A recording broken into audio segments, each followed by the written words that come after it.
हरिः ओम ॐ शान्ताकारं भुजगशयनं पद्मनाभं श्रीशं विश्वाधारणं गगनसदृशं मेघवर्णं शुभांगं लक्ष्मीकान्तं कमलनयनं योगविद्यानगम्भिः वन्दे विष्णुवैब्रहर्णहं सर्वलोकैकनाथनहं पापोऽहं पापकर्णाहं पापास्तं पापसंभवं त्रायमां पार्वतीनाथ सर्वपापहरो भवाय कृष्णाय वासुदेवाय हरे परमात्मने प्रणतक्लेशनाशाय गोविंदाय नमो नमः।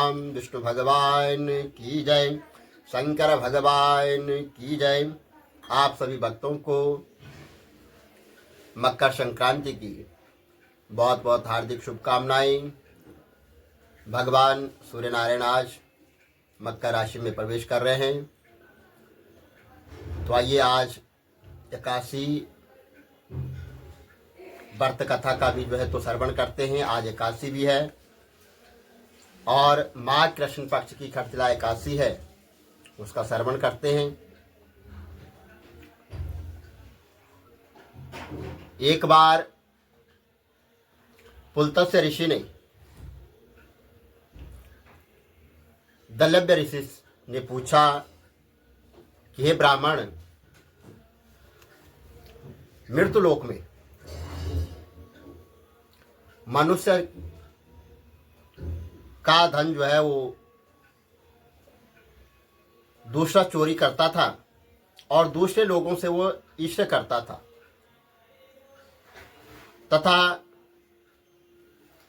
ब्रह्म हत्या आदि महान पाप करने पर भी नरक को प्राप्त नहीं हुआ। इसका क्या कारण है, ये भी हमें बताइए। सो आप कृपा करके हमें बताने की कृपा करें। पुलत्स्य ऋषि ने कहा कि हे महाभाग, आपने यह बड़ा गंभीर प्रश्न पूछा है। जिस गूढ़ तत्व को ब्रह्मा विष्णु और इंद्रादि भी नहीं जानते हैं वो सुनो। माघ मास के प्रारंभ से ही मनुष्य को स्नान आदि से सर्वथा शुद्ध रहना चाहिए। काम क्रोध मोह लोभ ईर्ष्या आदि को त्याग कर और इंद्रियों को वश में करके अभिमान छोड़कर भगवान का स्मरण करते रहना चाहिए और मूल नक्षत्र में स्नान आदि से शुद्ध होकर ऐसा गोबर लें जो जमीन पर न गिरा हो और उसमें तिल और कपास मिलाकर उसके तो उपले वो बनाने चाहिए। तब उन उपलों से 108 बार हवन करें। यदि उस दिन द्वादशी और मूल नक्षत्र हो तो संयम के साथ रहना चाहिए और फिर एकादशी जो कृष्ण पक्ष की हो उस दिन व्रत करें और रात्रि को जागरण करना चाहिए और उन कुंडों पर हवन करें। दूसरे दिन धूप दीप नैवेद्य से भगवान का पूजन करना चाहिए और खिचड़ी का भोग लगाकर उसी दिन भगवान कृष्ण का पूजन विधि विधान के साथ करना चाहिए तथा पेठा नारियल या सुपारी सहित आग्रह देकर वहां पर भगवान की स्तुति करनी चाहिए और वहां पर उपरोक्त चीजों का अभाव हो तो केवल आप सुपारी से ही वहां पर आग्रह दे सकते हैं। हे भगवान, आप शरण को संसार में डूबते हुए का उद्धार कीजिए। हे कमल नेत्रधारी, हे भगवान विष्णु, हे पुंडरीकाक्ष, हे जगत गुरु, मेरे इस तुच्छ तो आग्रह को आप लक्ष्मी जी सहित स्वीकार कीजिए और तत्पश्चात विप्र को तो जल भरा वहां पर कुंभ वो वहां पर प्रदान करना चाहिए। और श्याम रंग की जो गाय है उसका वो वहाँ पर दान करें। तिल पात्र दान वहाँ पर वो करने चाहिए। तिल दान और भोजन दोनों ही श्रेष्ठ कहे जाते हैं। इस प्रकार जो मनुष्य जितने तिल दान करता है वह उतने ही सहस्त्र वर्ष तक स्वर्ग में जो है निवास करता है। एक जो है तो तिल स्नान करना चाहिए उस दिन, दूसरा जो है तिल का हवन करना चाहिए, तीसरा जो है तिल का भोजन करना चाहिए, चौथा जो है वो तिलोदक करना चाहिए, पांचवा जो है तिल का जो है तो मतलब उपटन वहाँ पर बनाने चाहिए, और जो है छठा जो है वो तिल का दान करना चाहिए। तो यहाँ जो है खटतिला एकादशी कहलाती है। इसमें अनेक प्रकार के जो है पापों नष्ट हो जाते हैं इन चीजों को दान करने से। देवर्षि नारद जी ने कहा कि हे भगवान आपको नमस्कार है। हे देव, इस खटतिला एकादशी के व्रत करने से क्या पुण्य होता है,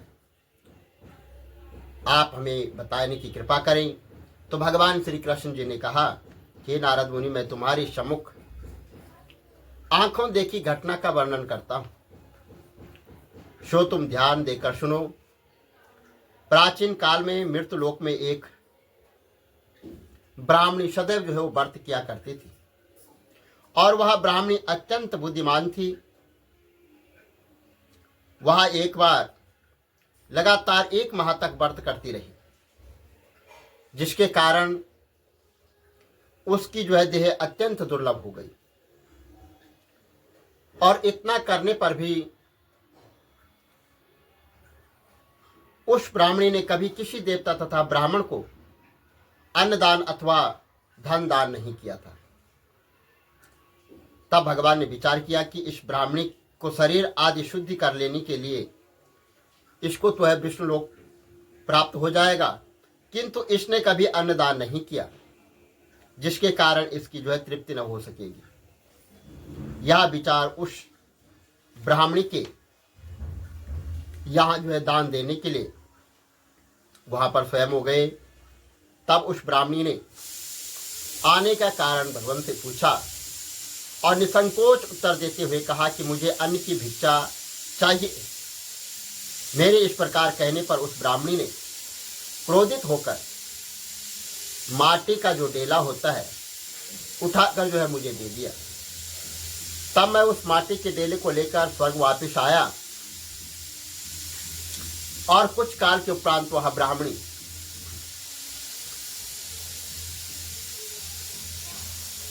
अपने शरीर को त्याग कर स्वर्गलोक को चली गई। और तब हे नारद, उस ब्राह्मणी को जो माटी का डेला था देने के कारण एक सुंदर घर मिल गया।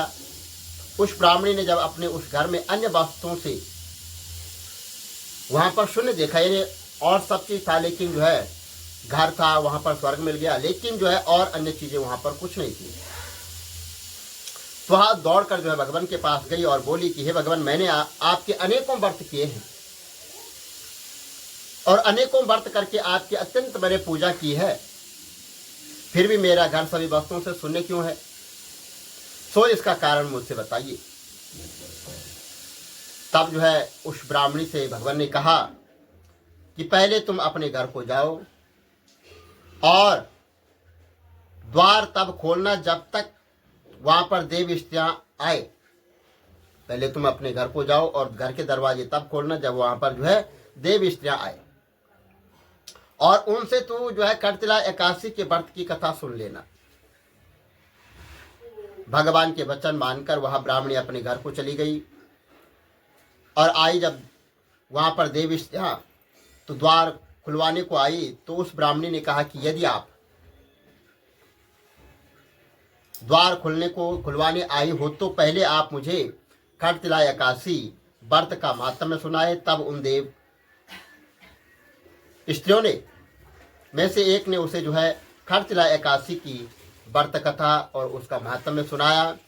जब उस ब्राह्मणी ने अपने घर का द्वार खोला तब उन देव स्त्रियों ने उस ब्राह्मणी को सब स्त्रियों से अलग पाया और फिर उस ब्राह्मणी ने भी खरतिला एकादशी का व्रत किया, जिसके प्रभाव से उसका घर भी धन धान्य से और सोना चांदी आभूषणों से परिपूर्ण हो गया। अतः मनुष्य को चाहे कि मूर्खता को त्याग कर खरतिला एकादशी का व्रत शास्त्रों की विधि विधान के साथ वहां पर करना चाहिए। जो ऐसा करता है उसके संपूर्ण मनोरथ जो है वो सिद्ध होते हैं। और आज के दिन जो है तिलों का विशेष महत्व बताया गया है। आज के दिन तिल का दान करें और तिल से ही स्नान करना चाहिए। वैसे जितने भी कार्य हो, लेन देन का, दान करने का, खाने पीने का, सभी में तिल अगर मिश्रित किए जाए तो बहुत ही अच्छा होता है, क्योंकि इसीलिए जो है उसको खरतिला एकादशी कहते हैं। तो बोलो विष्णु भगवान की जय।